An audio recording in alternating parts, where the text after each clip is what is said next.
Hei, salutări și bine ai revenit pe canalul meu de YouTube, iar dacă ești pentru prima dată, dă un subscribe pentru că aici urmează să pun videouri despre tot ce înseamnă stil de viață sănătos, despre setarea mentală potrivită pentru a reuși și videouri cu idei, cu tipsuri, cu sfaturi din antreprenoriat, din afacerea mea, experiențe din afacerea mea pe care o am în peste 20 de țări în mediul online.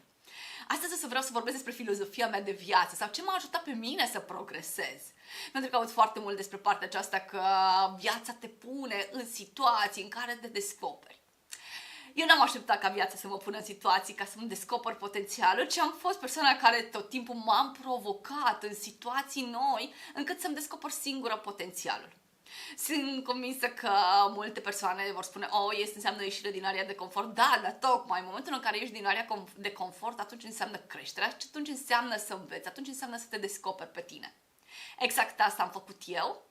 Îmi aduc aminte că primele momente de ieșire din area de confort au fost când am decis să merg la facultate, iar părinții mei doreau pentru mine să fie confortabil, fiind singură la părinți, fiind toată familia cu ochii pe mine, încercând să mă protejeze. Am decis că vreau să merg cât mai departe pentru a fi singură și pentru a mă pune în situații inconfortabile, să descoper ce pot eu. Sunt convinsă că mulți ar fi ales confortul, mulți ar fi ales confortul casei, părinților și mulți ar fi ales să aibă partea aceasta lejeră. Ei, eu am ales să mă pun în situație inconfortabilă. În ideea în care în felul acesta am descoperit cât de mult pot eu, care mi este rata de toleranță în condițiile în care, obișnuită cu camera mea, cu a avea camera mea acasă, să vin într-un cămin studențesc unde să dorm cu alte 4 persoane în aceeași cameră. Ok, n-a fost ușor să dau confortul pe astfel de situații, dar în felul acesta am învățat ce înseamnă toleranță, am învățat să înțeleg și pe ceilalți, am învățat să accept foarte multe și de la ceilalți, deci lucrul acesta pe mine m-a dezvoltat foarte mult, deși a fost o ieșire fantastică din area de confort, dar pe mine m-a crescut enorm de mult. M-a învățat să fiu independentă, m-a învățat să văd cât de mult pot, cât de mult pot să mă descurc singură, mai ales în situații în care, pe vremea aceea, telefoanele mobile sau lucrurile acestea nu erau chiar la îndemână toată ziua, așa că trebuia să mă descurc și să găsesc soluțiile singură. Ala a fost momentul în care am început să mă descoper eu pe mine. Îmi dau seama că dacă eu nu făceam pasul acesta, deși n-a fost ușor pentru că părinții mei și familia n-au fost de acord, dar a fost decizia mea până la urmă. Deci, deși n-a fost ușor, toată partea aceasta, îmi dau seama că a fost un lucru fantastic pentru că în felul acesta am descoperit cât de mult pot eu să fac. N-a fost totul și n-a fost finalul, pentru că în momentul în care am mers în job și în momentul în care am început să lucrez în corporație, mi-am dorit mai mult, mi-am dorit și m-am pus în situații provocatoare, în situații în care am acceptat un job peste partea de ce făceam eu atunci, adică eram în partea de achiziții, mi-am dorit un job în care să negociez, să fiu cea care negociază contractele, nu doar care execută contractele.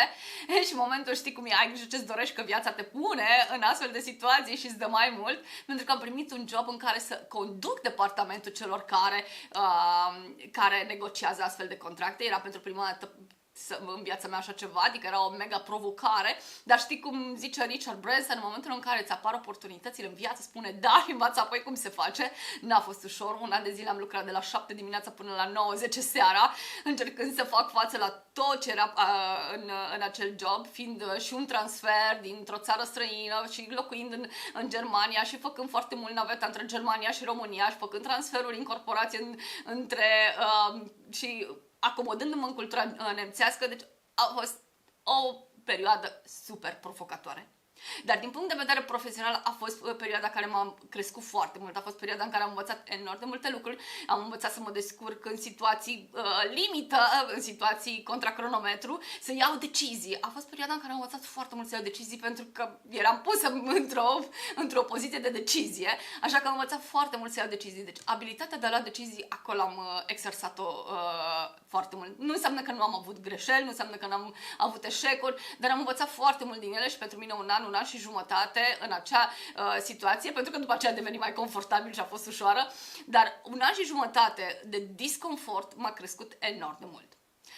Dar după corporație a venit partea în care simțeam că deja nu mai este ceea ce eu vreau, simțeam că nu mai sunt, că nu sunt liberă, că sunt limitată în decizii și că în ceea ce eu vreau să fac și că am destulă creativitate și că în locul în care sunt în corporație nu pot să manifest întreaga creativitate, așa că a trebuit să merg către următoarea provocare. Să ies din partea de angajată către antreprenoriat. Am făcut-o treptat, ce-i drept, nu am făcut-o dintr-o dată, am făcut-o treptat, dar am mă pune într-o poziție între angajată 10 ore pe zi, 80 ore pe zi și apoi seara câteva ore antreprenor, învățând să fiu antreprenor, a fost o perioadă provocatoare. 1 an și jumătate am simțit că sunt toate lucrurile date peste cap, că viața mea este un haos, dar acea perioadă m-a învățat enorm de mult ce înseamnă puterea celor 5 minute. Pentru că în momentul în care nu aveam timp de job, nu aveam timp să-mi văd familia, abia aveam timp să mai construiesc și afacerea mea pe lângă, dar acea perioadă m-a crescut enorm de mult. Am învățat cele 5 minute, pentru că dacă aveam 5 minute mi se părea ok, ce trebuie să fac repede pentru că am 5 minute, e fantastic, pot să fac ceva în alea 5 minute, nu să le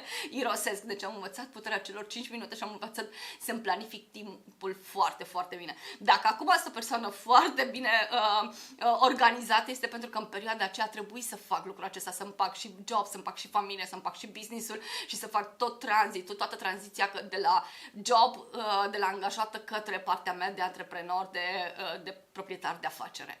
Așa că asta este filozofia mea de viață, a mă pune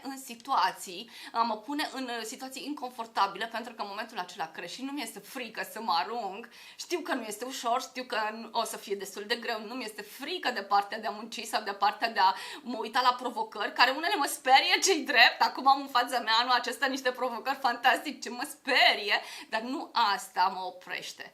Asta niciodată nu o să mă oprească să merg mai departe. Deci filozofia mea de viață și care m-a ajutat foarte mult să cresc a fost partea aceasta, să mă pun în situații inconfortabile și să mă întreb tot timpul care e următoarea provocare.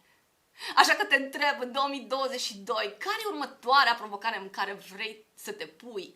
Voluntar, conștient, dar în felul acesta să descoperi atât de multe lucruri despre tine. Ne vedem la videourile următoare pentru că mai am o grămadă de lucruri pe care vreau să ți le transmit. O zi faină!